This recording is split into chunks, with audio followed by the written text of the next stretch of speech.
Hello दोस्तों, मैं Sandeep loyal आप सभी का लॉयल क्लासेस के इस ऑफिशियल यूट्यूब चैनल पे स्वागत करता हूं और उम्मीद करता हूं आप सब बहुत अच्छे होंगे और अपने एग्जाम की बढ़िया तैयारी भी कर रहे होंगे। एग्जाम स्पेशली हम लोग बात कर लेते हैं डीट प्लस बी का नर्सिंग ऑफिसर फार्मासिस्ट वैकेंसीज के रिगार्डिंग नोटिफिकेशन आ चुका है एडवर्टाइजमेंट 4/2024 और हम लोग जो है प्रीवियस पेपर करने वाले हैं 28 अगस्त 2019 को ये एग्जाम होता है और सेकंड शिफ्ट इससे पहले हम लोग फर्स्ट शिफ्ट और 27 अगस्त 27 अगस्त का एग्जाम जो है पेपर का सोल्यूशन पहले ही कर चुके हैं।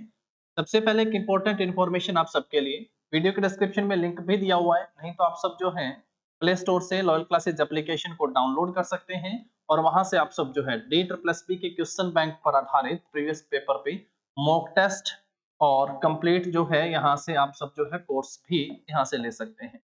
चलिए क्लास की शुरुआत हम लोग कर लेते हैं। जीएस से हम लोग इंपॉर्टेंट यहाँ से सॉल्यूशन करने वाले हैं। क्वेश्चनों का बिल्कुल फिक्स पैटर्न है, जैसा बताया है उस हिसाब से ही क्वेश्चन सारे पूछे गए हैं और कंप्लीट आप सबको स्ट्रेटेजी भी बता दी गई कि कहाँ से क्या क्या चीजें आप सबको यहाँ पे एग्जाम में करके जाना है। मॉक टेस्ट बेहद इंपॉर्टेंट है क्योंकि 2 घंटे में 120 क्वेश्चन आप सबको करने हैं, तो पहले से ही पता हो कि कौन सा पोर्शन आपको करना है, कौन सा नहीं करना है, स्किप कौन से करने हैं, उनके ऊपर भी आप सबको ध्यान देना है। चलिए क्लास की शुरुआत कर लेते हैं और हमारा पहला क्वेश्चन है, With which of the following states Raut Nacha dance is associated? Raut Nacha निम्नलिखित में से किस राज्य के साथ जुड़ा हुआ है? और ये पूछा गया है भाई आर्ट एंड कल्चर से, ये आपके सिलेबस में मेंशन है। आर्ट एंड कल्चर यहाँ से क्वेश्चन पूछे गए, 3 क्वेश्चन यहाँ से पूछे जा रहे हैं। पहले 3 क्वेश्चन इसी टॉपिक पर आधारित है। छत्तीसगढ़, असम, अरुणाचल प्रदेश और बिहार किस राज्य से संबंधित है दोस्तों? तो सबसे पहले ऑप्शन है छत्तीसगढ़ और छत्तीसगढ़ राज्य का हो गया है राउत नाचा। यहाँ से सबसे इंपॉर्टेंट और सबसे ज्यादा फेमस है पंथी।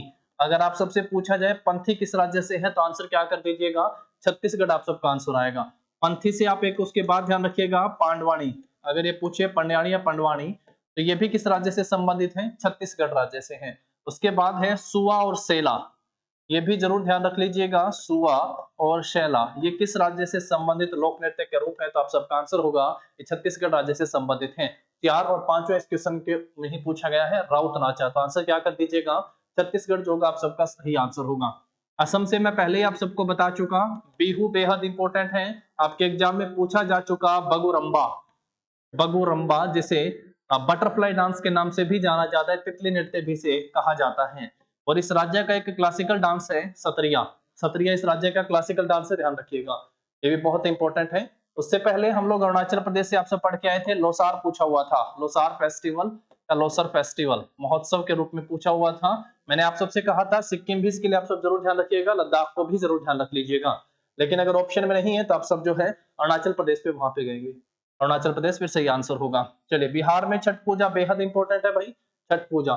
चलिए आगे बढ़ाते हैं क्लास को, नेक्स्ट क्वेश्चन के ऊपर आइएगा। नेक्स्ट देखिएगा, with which of the following state is जोड़ा फोक म्यूजिक रिलेटेड टू? निम्नलिखित में से किस राज्य के साथ जोड़ा लोक संगीत संबंधित है?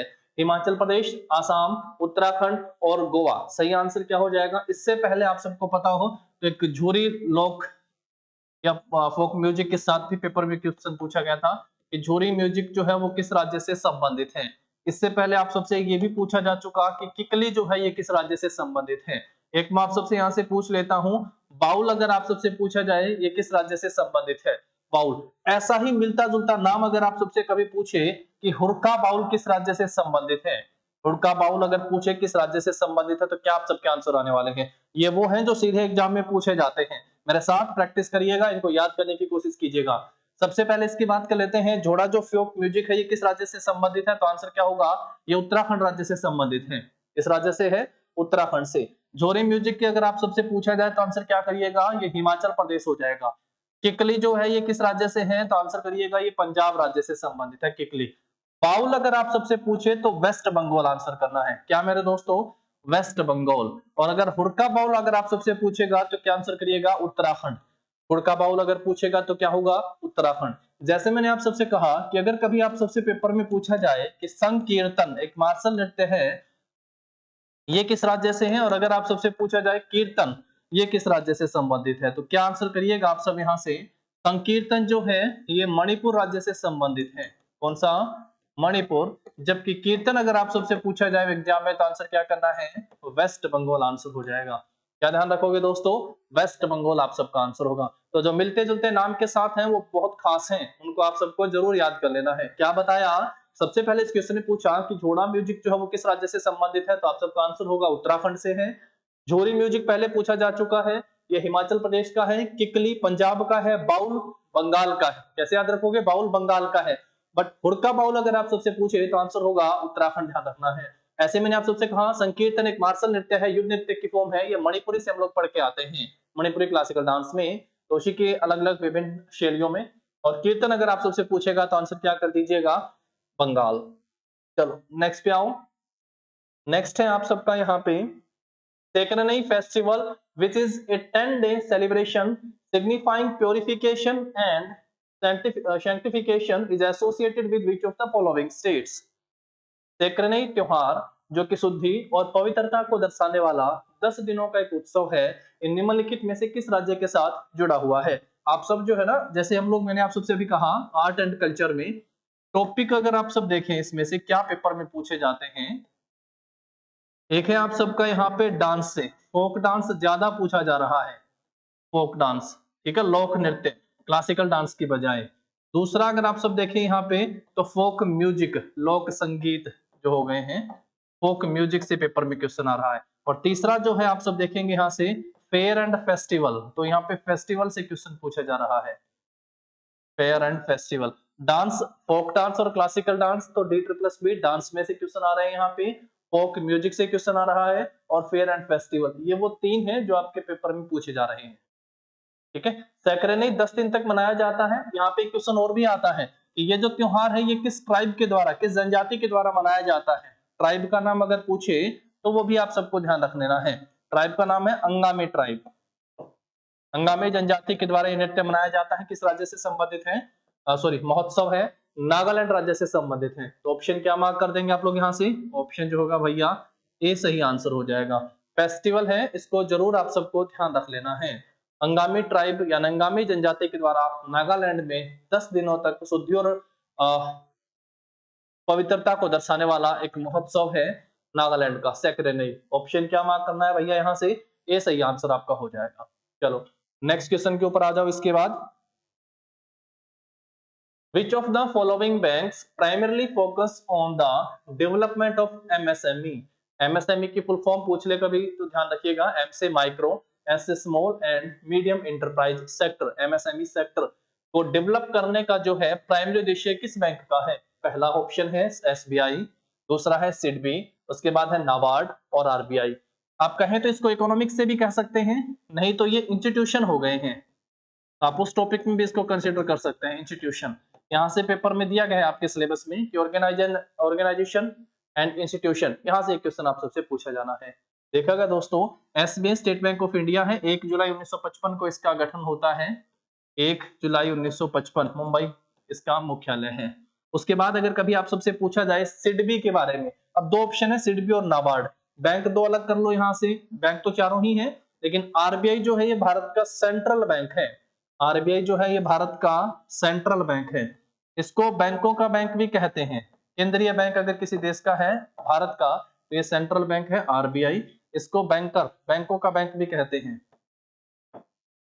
ये भी आप सब ध्यान रखिएगा, बैंकर्स बैंक भी इसे कहा जाता है, बैंकों का बैंक भी इसे कहा जाता है RBI को। अलग से हम लोग पूरा इंस्टीट्यूशन में RBI और SBI इनको पढ़ के आएंगे, सेबी और सिडबी को भी। नाबार्ड पे भी ध्यान रखना, नाबार्ड का गठन जो है ये 12 जुलाई 1982 को किया गया था। इसका मुख्यालय भी कहाँ पे है? इसका मुख्यालय मुंबई में है। सिडबी का अगर आप सबसे पूछा जाए कि सिडबी का गठन कब होता है तो 2 अप्रैल 1990, ध्यान रखना है 2 अप्रैल 1990। इसका मुख्यालय कहाँ पे है? तो इसका मुख्यालय है लखनऊ में, लखनऊ में इसका मुख्यालय है। और सिडबी का ही काम है MSME सेक्टर के डेवलपमेंट से जुड़ा हुआ, तो ऑप्शन क्या हो जाएगा आपका यहाँ पे? बी सही आंसर हो जाएगा, SIDBI. SBI state bank of India 1 जुलाई 1955 को गठन होता है, 1 जुलाई को SBI अपना स्थापना दिवस मनाता है। सिडबी का गठन 2 अप्रैल 1990 को होता है। नाबार्ड 12 जुलाई 1982 को इसका गठन होता है। और RBI भारत का सेंट्रल बैंक है, इसे बैंकों का बैंक भी कहा जाता है। और RBI का राष्ट्रीयकरण कब कब होता है, जरा कमेंट में बताइएगा, RBI का राष्ट्रीयकरण कब होता है? ये एक बहुत इंपॉर्टेंट क्वेश्चन है, पूरा बैंकिंग सेक्टर में हम लोग इसको पढ़ के आएंगे।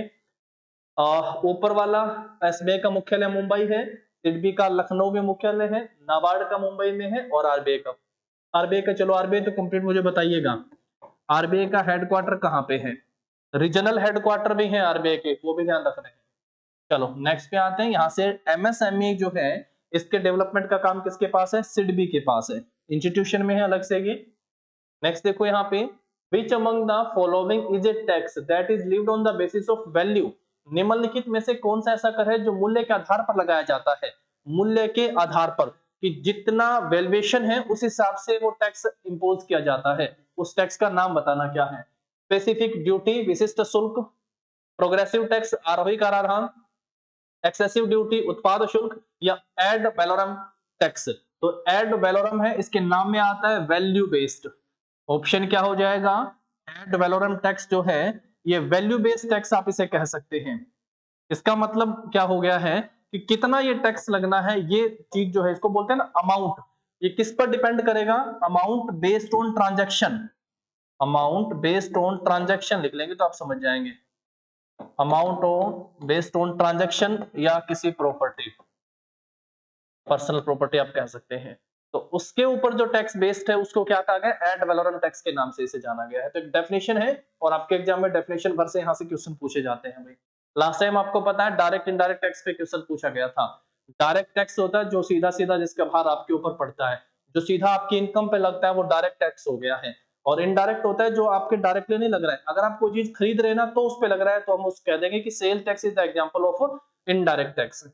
चलो यहाँ देखो next, according to Boyle's law which of the following is constant, Boyle's law के अनुसार निम्नलिखित में से कौन सा एक स्थिरांक है?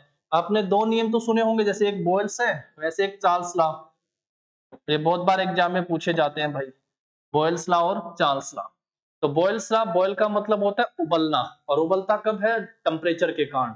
तो बॉयल्स लॉ में क्या कांस्टेंट रहता है? इसमें टेम्परेचर कांस्टेंट रहता है। इसमें क्या कांस्टेंट रहता है भाई? टेम्परेचर कांस्टेंट रहता है, टेम्परेचर कांस्टेंट रहता है इसमें। अच्छा, अब टेम्परेचर कांस्टेंट रहता है तो फिर ये बाकी दो टर्म बची हैं पी वी टी, तो टेम्परेचर कांस्टेंट है तो क्या बचा है? पी और वी बचे हैं। तो प्रेशर जो है वो इनवर्सली प्रोपोर्शनल होता है किसके? वॉल्यूम के। ये साइन है भैया, इस तरीके से आपको पता होगा। जब हम लोग डायरेक्टली या इनवर्सली का ये साइन हटा देते हैं तो इक्वल के साथ एक कांस्टेंट आता है। इक्वल के साथ क्या आता है? एक कांस्टेंट। ये v डिवाइड में दूसरी साइड जाएगा तो क्या हो जाएगा? इक्वल में। और तो pv इज इक्वल टू आप क्या कह सकते हैं? कांस्टेंट। तो यहाँ पे आप सबसे उस कांस्टेंट की वैल्यू पूछी हुई है, तो कांस्टेंट किसके इक्वल है? पीवी के, प्रेशर एंड वॉल्यूम के प्रोडक्ट के इक्वल है। प्रेशर एंड वॉल्यूम के प्रोडक्ट के इक्वल हो गया है ये इंपॉर्टेंट है, इसको भी ध्यान रख लेना है। जहां पे बात की गई है चार्ल्स लॉ की, चार्ल्स लॉ में जो है ये यहाँ पे प्रेशर कांस्टेंट रहता है, प्रेशर इज कांस्टेंट। प्रेशर क्या रहता है इसमें? कांस्टेंट। तो बचे क्या टर्म? V and T. इसमें वॉल्यूम जो है वो डायरेक्टली प्रोपोर्शनल होता है टेम्परेचर की। जब आप ये डायरेक्टली का साइन हटाते हैं तो इक्वल के साथ क्या आ जाता है? एक कांस्टेंट आता है। और मल्टीप्लाई में क्या है दोस्तों? टेम्परेचर। अब देखो जो मल्टीप्लाई में है वो दूसरी साइड जाएगा तो कहां चला जाएगा? डिवाइड में। और इक्वल में क्या बचा? ये कांस्टेंट। तो अगर चार्ल्स लॉ में आप सबसे कांस्टेंट में पूछा जाता तो आप सब यहाँ पे क्या आंसर कर देते? v अपॉन टी आप सबका आंसर होता है ऑप्शन नंबर बी। ये चार्ल्स लॉ के अकॉर्डिंग ध्यान रखना है। तो बॉयल्स लॉ और चार्ल्स लॉ इंपॉर्टेंट है भाई, दोनों एग्जाम में पूछे गए हैं। एक बार बॉयल्स लॉ पूछा, एक बार चार्ल्स लॉ पूछा गया है। तो पैटर्न फिक्स था, तो जिन बाद में जिनका एग्जाम हुआ उस शिफ्ट में तो थोड़ा बहुत उनको बेनिफिट हो सकता है। चलिए आगे बढ़े, फिर नेक्स्ट क्वेश्चन के ऊपर आते हैं। What is the rod shape bacteria cold?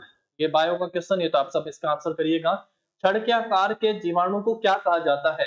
Focus, bacillus, vibrio and spirillum. तो सही आंसर क्या हो जाएगा? बैसिलस कहा जाता है।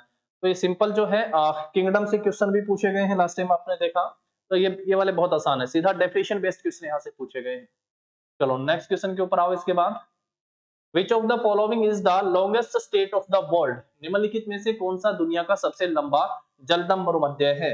Longest state, state of Malacca, Denmark state, Tunda state और बेरिंग स्टेट। बेरिंग जलदम मरुमध्य है, तो सही आंसर क्या हो जाएगा? स्टेट ऑफ मलक्का जो होगा वो सही आंसर होगा। State of Malacca longest state है, स्टेट ऑफ मलक्का लॉन्गेस्ट है, तो इसकी लंबाई भी आप सब ध्यान रख लीजिएगा। 800 किलोमीटर इसकी लंबाई है। ये किनको जोड़ने का काम करता है भैया? स्टेट है ना, तो रास्ता है ये, कनेक्ट किसको? साउथ चाइना सी को, साउथ चाइना सी को जो है अंडमान सी से जोड़ने का काम कर रहा है। अंडमान सी से ये जोड़ता है। एक आप सबने नाम सुना होगा पाक स्टेट,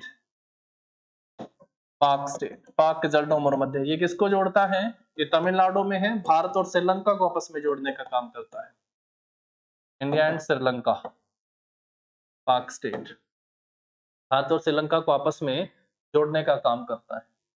चलिए, और मलक्का जो स्टेट है, मलक्का जलटम मरुमध्य है, ये सबसे लंबा जलटम मरुमध्य है, longest in the world, 800 kilometre लंबा है। ये साउथ चाइना सी को अंडमान सी के साथ जोड़ता है। चलिए नेक्स्ट क्वेश्चन के ऊपर आइएगा इसके बाद। In which of the following state is the Pandoh dam located? Pandoh बांध निम्नलिखित में से किस राज्य में स्थित है? तो ज्योग्राफी में डैम से क्वेश्चन आ रहा है। लास्ट टाइम आप सबसे, चलो फटाफट रिवाइज करो। अगर आप सबसे पूछा जाए उकाई और काकरापारा, उकाई और काकरापारा बांध जो है ये किस राज्य में स्थित है? उकाई और काकरापारा बांध किस राज्य में है? जरा फटाफट से लिखो। पेंडो डैम जो है ये भारत के किस राज्य में स्थित है? असम, महाराष्ट्र, गुजरात और हिमाचल प्रदेश। तो सही आंसर क्या हो जाएगा? ये हिमाचल प्रदेश में है। किस नदी पर स्थित है? तो आंसर होगा ये ब्यास रिवर पर है। कहां पे स्थित है भैया? ब्यास नदी पर स्थित है पेंडो डैम, जो हिमाचल प्रदेश राज्य में स्थित है। उकाई और काकरापारा दोनों ही कहां हैं? तो आंसर क्या करिएगा?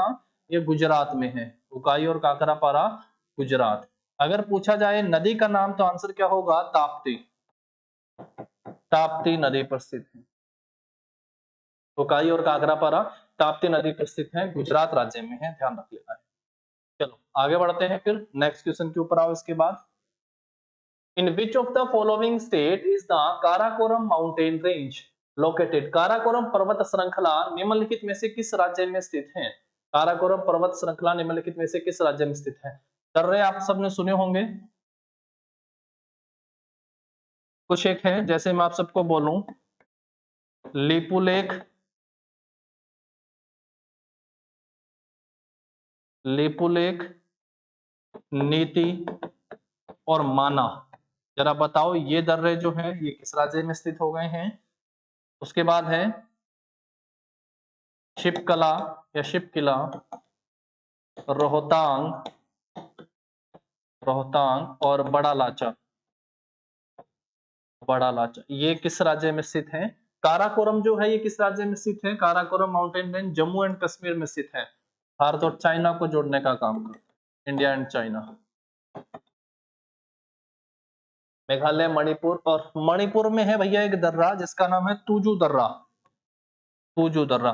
तुजू दर्रा जो है ये इंडिया और म्यांमार को आपस में जोड़ता है, इंडिया एंड म्यांमार को आपस में जोड़ने का काम करता है तुजू दर्रा। माउंटेन पास जो है, माउंटेन पास अगर पूछा जाए आप सबसे, इसको याद कर सकते हो। कैसे याद कर सकते हो? एक बार बोलना मेरे साथ लाइन। लीपू की लेख नीति को उत्तराखंड ने माना, लीपू की लेख नीति को उत्तराखंड ने माना। तो मतलब लीपू की लेख, लीपू लेख, नीति और माना तीनों किस राज्य में स्थित है? तो आंसर करिएगा ये उत्तराखंड में स्थित है।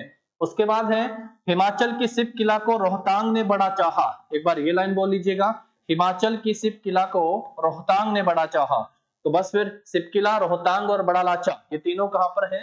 ये हिमाचल प्रदेश में है। तुजू दर्रा मणिपुर में स्थित है और ये भारत और म्यांमार को आपस में जोड़ने का काम करता है। चलो आगे बढ़ाते हैं फिर इसके बाद नेक्स्ट क्वेश्चन के ऊपर आओ। When was Subhash Chandra Bose elected as the president of Indian National Congress? भारतीय राष्ट्रीय कांग्रेस के जो है अध्यक्ष के रूप में कब चुना गया था सुभाष चंद्र बोस को? एससी बोस भारतीय राष्ट्रीय कांग्रेस के अध्यक्ष 2 बार बनते हैं। सुभाष चंद्र बोस जो है भारतीय राष्ट्रीय कांग्रेस के अध्यक्ष 2 बार बनते हैं। मैंने बताया हुआ है कांग्रेस का पूरा सेशन थ्योरी के रूप में आप सबको ऐप पे दिया गया है, वहां से आप सब देख सकते हैं। 1937 में एक बार अध्यक्ष बनते हैं, एक बार 1938 में अध्यक्ष बनते हैं। 1937 और 1938 में 2 बार सुभाष चंद्र बोस जो है वो कांग्रेस के अध्यक्ष के रूप में आते हैं। 1937 में भी और 1938 में भी बनते हैं। अब यहाँ पे है 38 में पहली बार अध्यक्ष पद के लिए चुनाव होता है, पहली बार अध्यक्ष पद के लिए चुनाव होता है और कांग्रेस का इतिहास बन जाता है कि महात्मा गांधी के समर्थित उम्मीदवार थे पट्टाभी सीतारामैया, उनकी हार होती है। पट्टाभी सीतारमैया।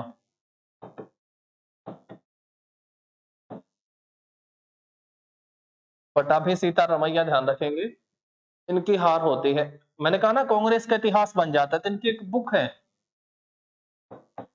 हिस्ट्री ऑफ कांग्रेस या Congress history, history of Congress. Congress का इतिहास किसने लिखा था तो पूछे तो आंसर ध्यान रखिएगा पट्टाभी सीतारमैया। इतिहास ही बन गया था ना, पहली बार अध्यक्ष पद के लिए चुनाव होता है, ऊपर से महात्मा गांधी का समर्थन भी था, फिर भी सुभाष चंद्र बोस इन्हें हरा देते हैं। और ये सेशन ना तो 37 तो है नहीं, तो 38 ऑप्शन में दिया गया है, इसलिए आप सब यहाँ से आंसर क्या कर देंगे 1938।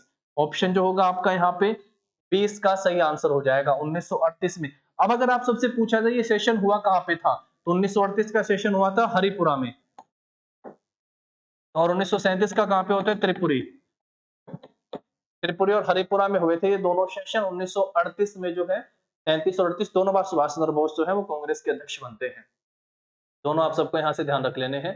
चुना कब गया था, क्योंकि इलेक्टेड पूछा गया है, सुभाष चंद्र बोस इलेक्टेड हैं तो फर्स्ट टाइम जब हुए थे तो 1938 में, ध्यान रखेंगे। चलो नेक्स्ट क्वेश्चन के ऊपर आते हैं, बाकी आप सबको पता होगा कांग्रेस की स्थापना जो है कब होती है, 28 दिसंबर 1885 को कांग्रेस की स्थापना होती है, 28 दिसंबर 1885। जैसे मैंने अभी एक नाम लिया महात्मा गांधी, तो महात्मा गांधी जो है वो कांग्रेस की एक ही बार अध्यक्षता करते हैं 1924 में, बेलगांव में अधिवेशन हुआ था। पर ध्यान रखिएगा ये गांव का अधिवेशन नहीं था, ठीक है ना, गांव में होने वाला अधिवेशन नहीं था, बेलगांव अधिवेशन की अध्यक्षता एक ही बार कांग्रेस के अध्यक्ष आते हैं महात्मा गांधी 1924 बेलगांव में हुआ था।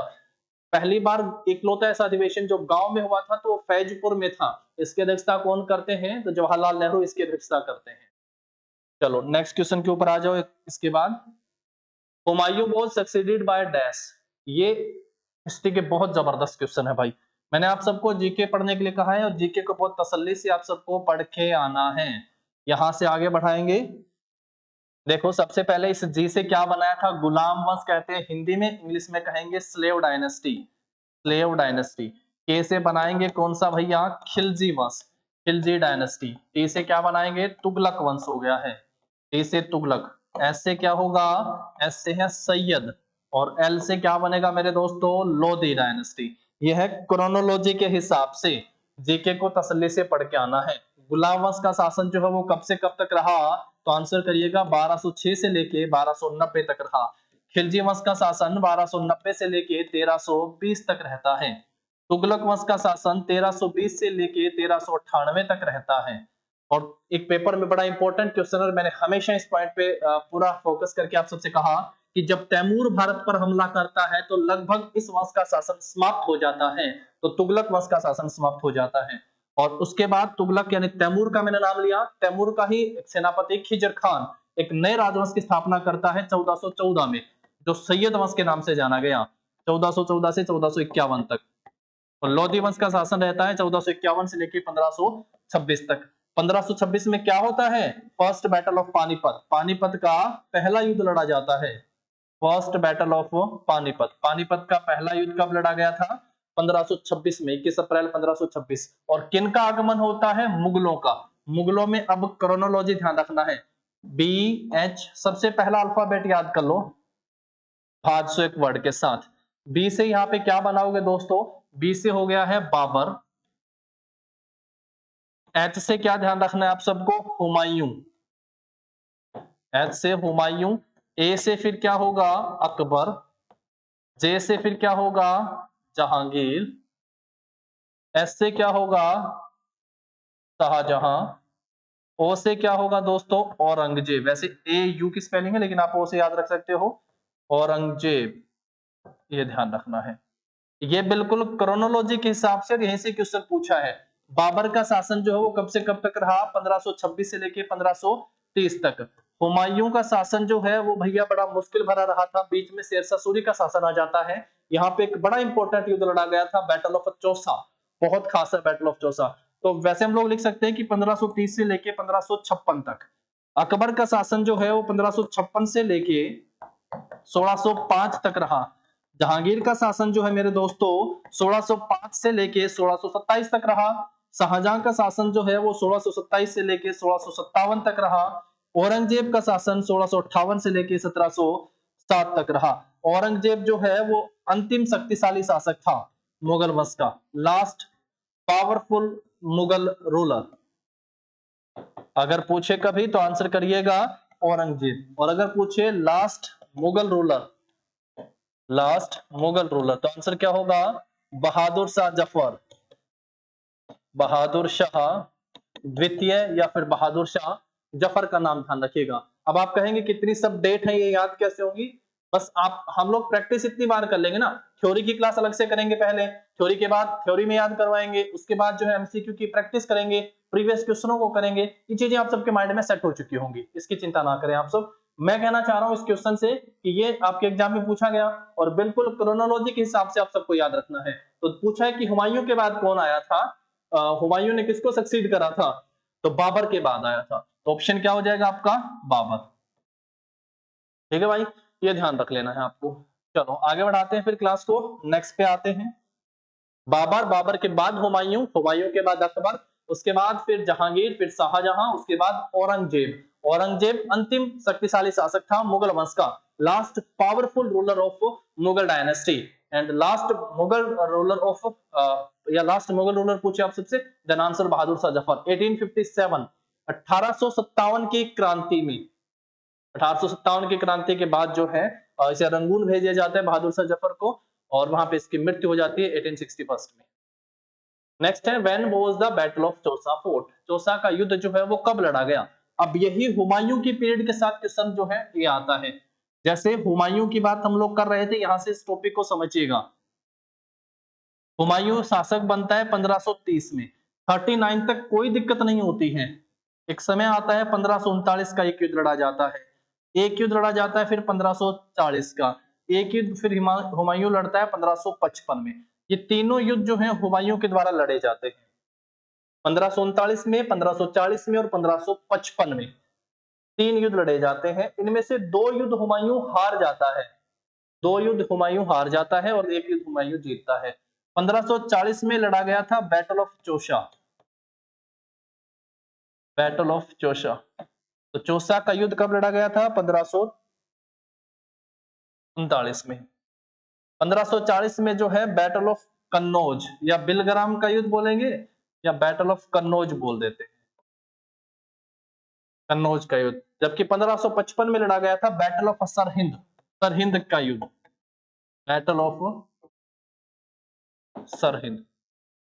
1539 में शेरशाह सूरी जो है हुमायूं को हराता है, शेरशाह सूरी।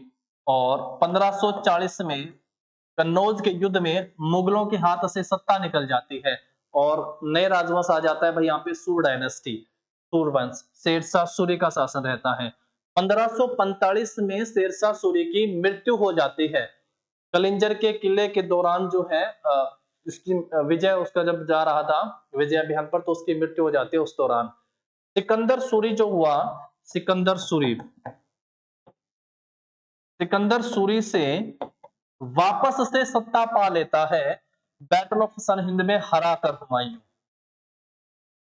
दो क्वेश्चन बनते हैं, मुगलों के हाथ से सत्ता कब निकल गई थी? तो आंसर होगा 1540 में बैटल ऑफ कन्नौज से, कन्नौज के युद्ध के बाद। और कब हुमायूं ने वापस सत्ता पा ली थी? तो आंसर होगा बैटल ऑफ सरहिंद लड़के जीत के वापस से सत्ता पा लेता है। तो यहाँ पे आप सबसे पूछा गया है चौसा का युद्ध कब हुआ था, तो आंसर होगा 1539 में बैटल ऑफ चौसा। ये जीवन उथल पुथल भरा रहा, 39 में हार जाता है हुमायूं, 40 में सत्ता ही निकल जाती है, तो 40 से लेके 55 तक तो हुमायूं का शासन था ही नहीं, वापस से फिर ये शासन जीतता है। तभी मैंने यहाँ पे बीच में जो लिखा था ना हुमायूं 1530 से 56, तो 40 से 55 अब्सेंट था, आप यूं कह सकते हैं। और शेरशाह सूरी का मकबरा पूछा जाता है बहुत बार पेपर में भी, शेरशाह सूरी का मकबरा कहाँ पे है? तो इसका मकबरा जो है वो सासाराम बिहार में स्थित है।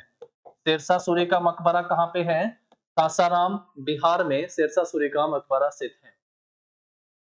ठीक है भैया, आगे बढ़ाएं फिर। Battle of Chausa, last time आप सबको याद होगा पलासी का युद्ध पूछा था, 1757 में हुआ था। उसके बाद बक्सर का युद्ध पूछा था, 1764 में हुआ था। आज बैटल ऑफ चौसा यहाँ पे पूछा है 1539, आप सब आंसर कर देंगे 1539 में। ठीक है, चलो आगे बढ़ जाओ फिर, नेक्स्ट पे आ जाओ। नेक्स्ट है यहाँ पे who among the following is the secretary general of the United nation, निम्नलिखित में से कौन संयुक्त राष्ट्र के महासचिव हैं? यूनाइटेड नेशन के महासचिव कौन है? जनरल सेक्रेटरी से क्वेश्चन पूछा गया है। यूनाइटेड नेशन का अगर आप सबसे पूछे यूएनओ की स्थापना कब होती है, तो आंसर होगा 24 अक्टूबर 1945 को जो है यूएनओ की स्थापना होती है, 24 अक्टूबर 1945। यूएनओ का मुख्यालय अगर पूछेगा तो कहाँ पे है? न्यूयॉर्क में है। इसके अलग अलग 6 अंग हैं भाई। एक है सिक्योरिटी काउंसिल, सुरक्षा परिषद, इसे दुनिया का पुलिसमैन कहते हैं, है ना। और इसमें टोटल 15 सदस्य हैं। सिक्योरिटी काउंसिल यूएनओ का एक अभिन्न हिस्सा है। सिक्योरिटी काउंसिल, सुरक्षा परिषद, इसमें टोटल हम लोग लिखते हैं 5 + 10। टोटल कितने सदस्य हैं इसमें? 15 सदस्य हैं। 5 सदस्य जो हैं ये स्थायी सदस्य हैं, परमानेंट कह देते हैं। 10 सदस्य जो है ये टेम्परेरी सदस्य हो गए हैं, ठीक है, अस्थायी सदस्य इन्हें बोल दिया जाता है। 5 स्थायी जो है उनके पास वीटो पावर है। एक और बड़ा इंपॉर्टेंट है, यूएनओ की कामकाज की भाषा क्या है, लैंग्वेज क्या है? तो आंसर करिएगा इंग्लिश एंड फ्रेंच।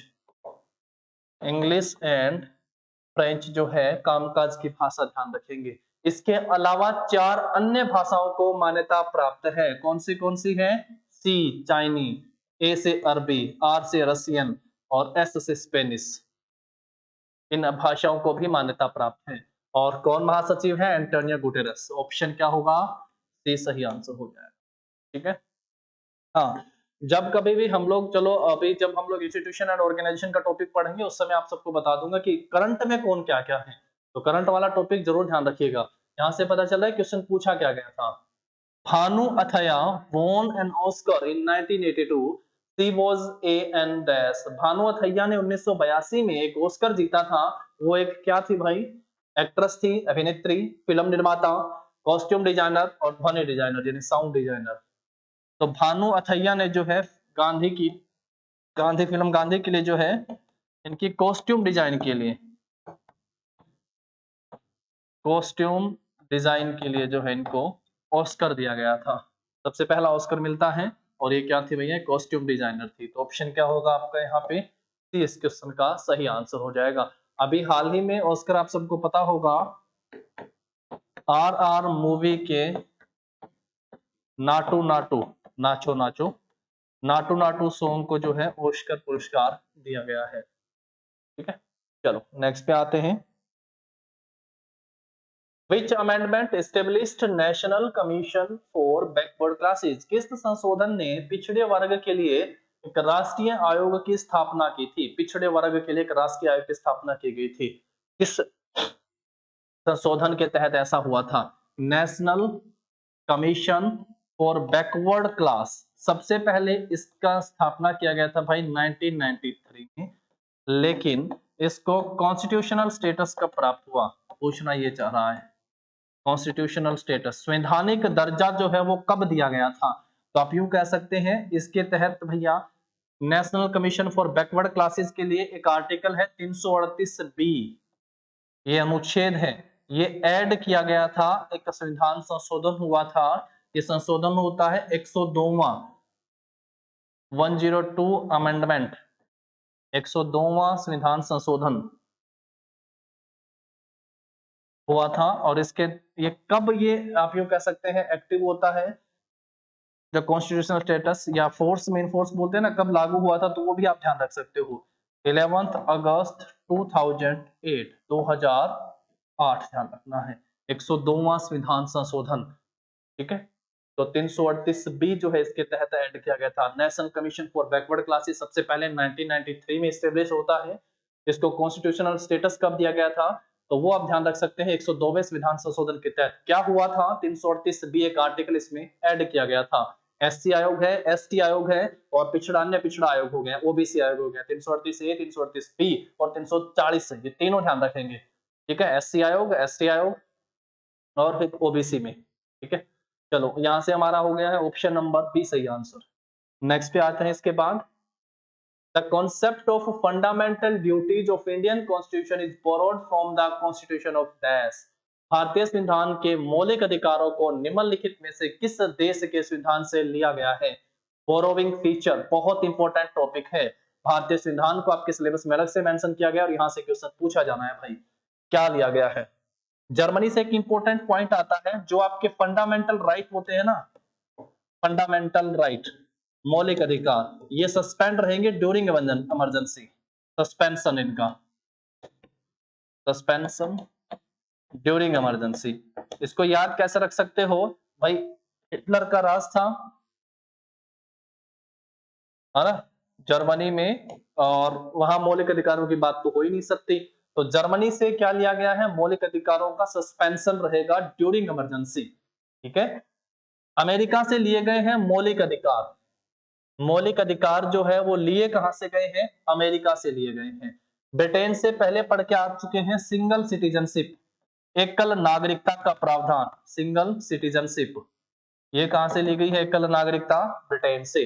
और यूएसएसआर से मौलिक कर्तव्य, मौलिक कर्तव्य जो है मेरे दोस्तों, ये किस समिति की सिफारिश पर ऐड किए गए थे, तो आंसर करिएगा सरदार स्वर्ण सिंह समिति की सिफारिश पर इनको भारतीय संविधान में ऐड किया गया।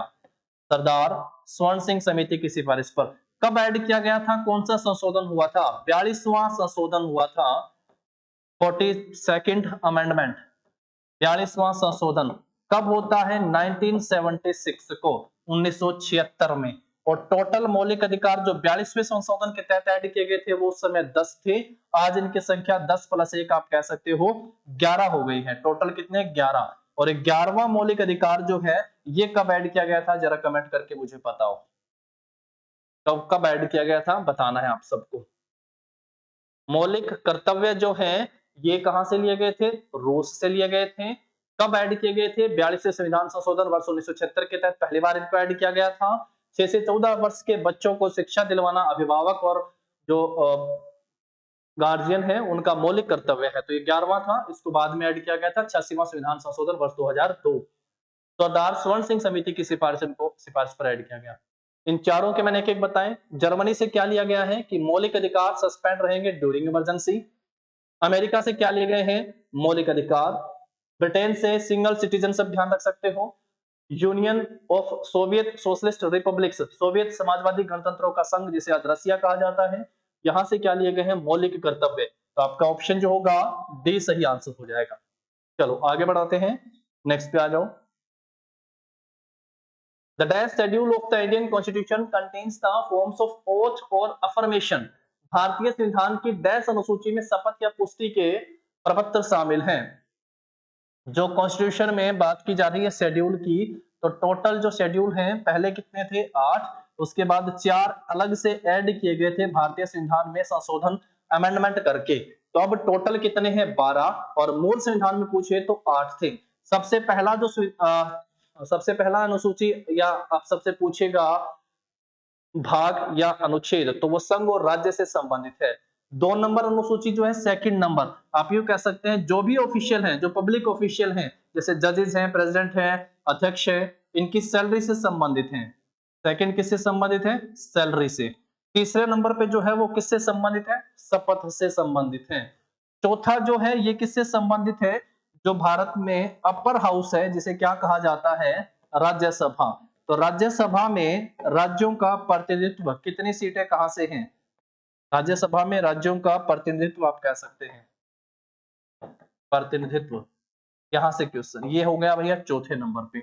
पांचवा जो है, जो SC ST है, इनके एडमिनिस्ट्रेशन एंड कंट्रोल से संबंधित है, एडमिनिस्ट्रेशन एंड कंट्रोल। ये 12 की 12 बहुत आसान है और आसानी से इनको याद किया जा सकता है। पॉलिटी की थ्योरी की क्लास में दिखेगा, ये याद हो जाएंगी जब थ्योरी, और फिर उसके बाद हम लोग करेंगे जब इनके MCQ, मजा आ जाएगा, आप सबको सब चीजें बेहतर तरीके से याद हो चुकी होंगी। तो कौन सी अनुसूची जो है वो ओथ से संबंधित, शपथ से संबंधित है, तो तीसरी अनुसूची सही आंसर होगा। नेक्स्ट पे आते हैं, Which of the following team was the first winner of the Premier Badminton League? निम्नलिखित में से कौन सी टीम प्रीमियर बैडमिंटन लीग की पहली विजेता थी? हॉकी में पहली महिला विजेता टीम का नाम पूछा था, नीदरलैंड। क्रिकेट में पहली बार महिला विजेता टीम का नाम पूछा था, 1973 में होता है पहली बार क्रिकेट का वर्ल्ड कप महिलाओं का, तो वो इंग्लैंड जीतती है ऑस्ट्रेलिया को हरा के। आज बैडमिंटन प्रीमियर लीग के बारे में पूछा हुआ है, जिसका पहला सेशन 2013 में होता है, और ये कौन जीतता है भैया, तो हैदराबाद हॉटशॉट के द्वारा। ऑप्शन क्या हो जाएगा आपका? डी सही आंसर हो जाएगा। नेक्स्ट पे आ जाओ। मडेका cup is associated with which of the following sports? मडेका cup का संबंध जो है वो किस खेल से है? तो मडेका कप फुटबॉल से संबंधित है। पहली बार 1957 में खेला गया था। फुटबॉल से संबंधित है मडेका कप, ये ध्यान रख लेना है भाई आपको, मडेका कप। और मोहन बागान, मोहन बागान, आप मुझे बताइएगा भारतीय क्रिकेट टीम सबसे पुराना जो क्लब है क्रिकेट फुटबॉल क्लब भारत का, मोहन बागान, ध्यान रखना है नाम, ठीक है। सबसे पुराना फुटबॉल क्लब पूछा जाता है, पेपर में बहुत बार आ चुका है, ठीक है। तो फिर आज के हमारे 20 क्वेश्चन हुए।